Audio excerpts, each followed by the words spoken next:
All right, welcome back. We are in lesson 25. We're going to talk about some monomial factoring.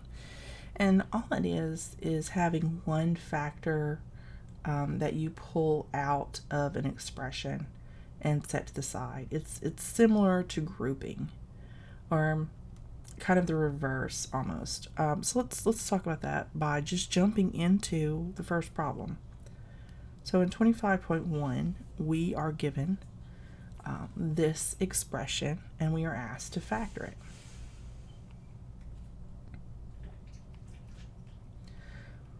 The first thing we have to understand is that when we have a constant and variables, we know that these are all factors. These are all being multiplied. This is literally 4 times a times x, because we have x squared, it's x 2 times.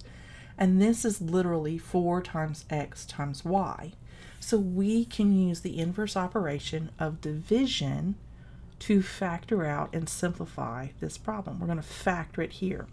So what is the first thing that you see that both of these terms have? It's the number 4. So we could take 4 out. The second thing that I see that both of these terms have is an x. Sorry, my dog decided he needs to go somewhere else and he's making a lot of racket. So we're going to pull an x out of both of these terms. So when we pull the 4 and an x out of this first term, we are left with a and 1x remaining. When we pull 4 and an x out of this term, all we have left over is y. Now, we can distribute and make sure that we have the correct factorization here. It's really easy. 4x times ax gives us 4ax squared, because x times x is x squared. And if we were to continue that, 4x times a positive y is going to give us 4xy. Does this match our original statement? It does. So therefore we know this is the correct factorization of these terms in this expression. Easy peasy. It's mainly about comparison. So let's look at another problem, 25.2. We have these terms. All right, I've written out your terms for you. So these are the terms that we need to factor. So the first thing we need to look at is our constant. Always look at the constant first because it's usually the easiest one to deal with. We have a 4 and we have a 6. The factors of 4 are 2 and 2, and the factors of 6 are 2 and 3. So we know we can pull a 2 from each one of those. Let's look at our x. We have 2 x's here and 1 x here. So we know we can pull 1 x out. What about our p's? We have 2 p's here and 4 p's here. We always pull out the least number that are in both, so that's going to be p squared. And we have a k here and 2 k's here, so we can pull out 1 k of both of those. Now we can put in the difference. We know that 4 divided by 2 is 2. We took 1x away, that has 1x remaining. We took both of the p's away and the k away. That's all we have left from the first term. So in the second term, 6 divided by 2 is going to be 3. And we took out the x, so there's no more x. We took out 2 of the p's, so that's going to be p squared remaining.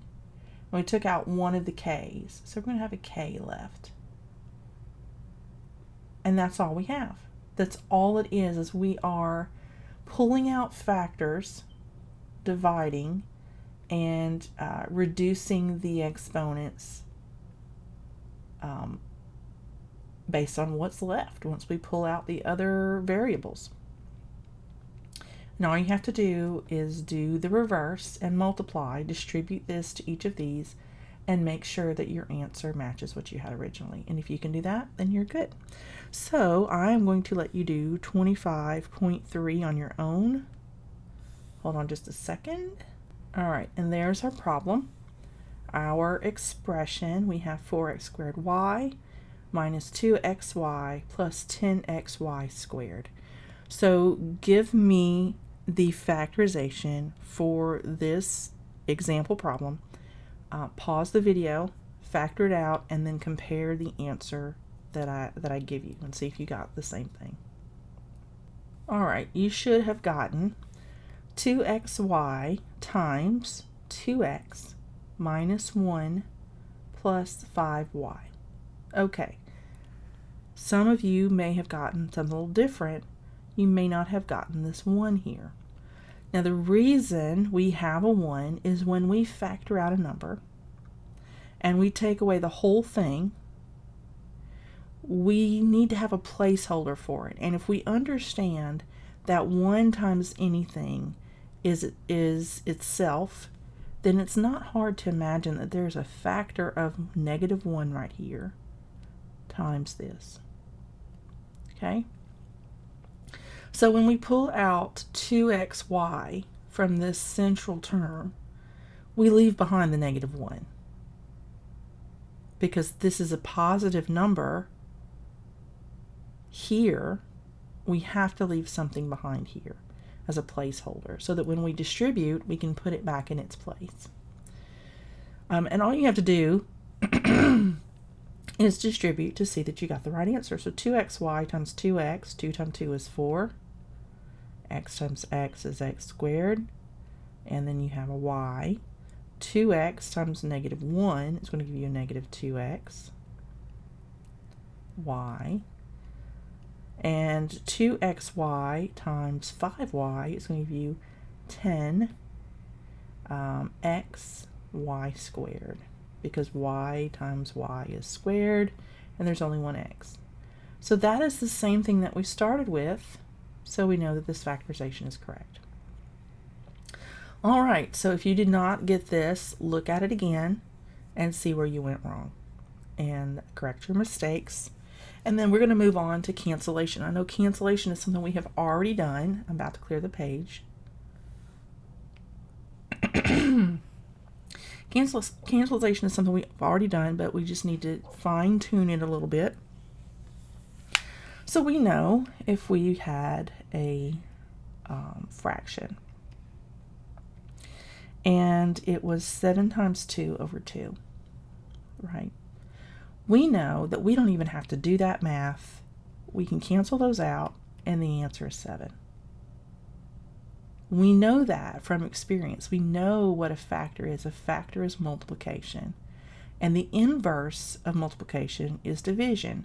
So when we have the multiplication by a number and then division by the exact same number, that they cancel each other out, right? For instance, we know this because we can solve this problem and show that this is true. 7 times 2 over 2. 7 times 2 is 14 over 2. 14 divided by 2 is 7. We got there just as quickly by canceling out our 2's and saying that they negate each other and just taking our 7 and putting it over the 1 and making it a whole number. We understand that. The thing that sometimes gets confusing is when we have expressions like, for instance, if I had x plus 4 over 4, we cannot factor that because the entire value is x plus 4. It's not just the 4. We're not multiplying by 4, we're adding 4. And when we add 4 to the x, we don't know what this is going to be because we don't know what x is. X could very well be 3, right? Now if let's say x were 3 and we canceled that out, then we would have 3 over 1 would equal 3. If x is equal to 3 and we sub that in, 3 plus 4 over 4, that would be 7 over 4. That does not equal 3. So we understand that we can't just factor out an addend. It has to be another factor.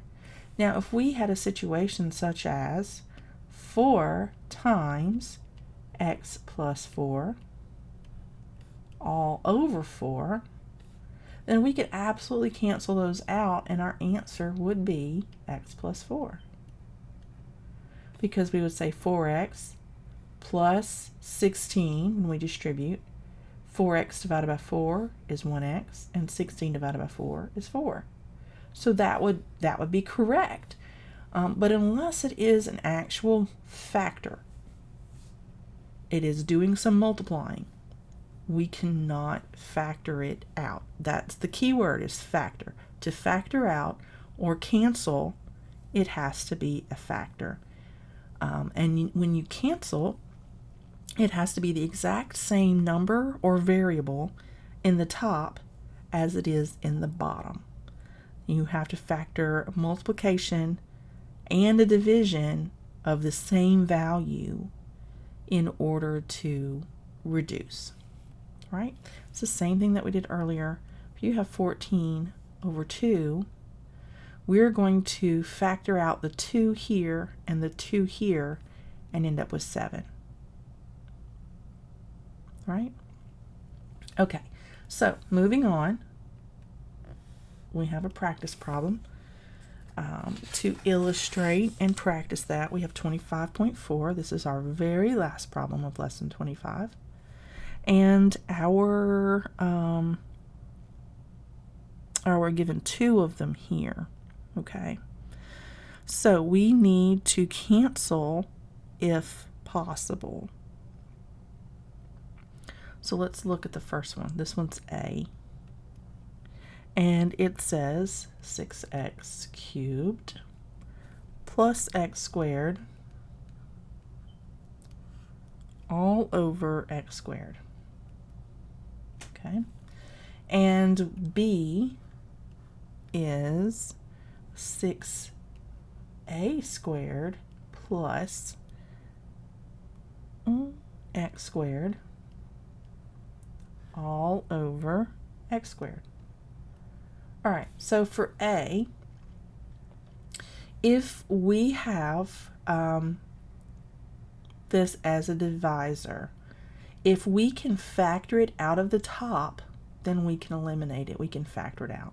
So we could actually factor out x squared out of both of those. So we could say x squared times 6x plus 1, because 1 times x squared is x squared, right? Over x squared. We can factor this out so we can cancel. And our answer would be 6x plus 1. Right? That is simplified. That is the simplified form of this. B, we cannot factor x squared out of both of these terms. It's undoable because there is no x squared in the first term. We just can't do it. So we cannot factor B. This is the most simplified that it is. You can't go any further with this. All right, and that is all we have for lesson 25, and I'll see you in lesson 26.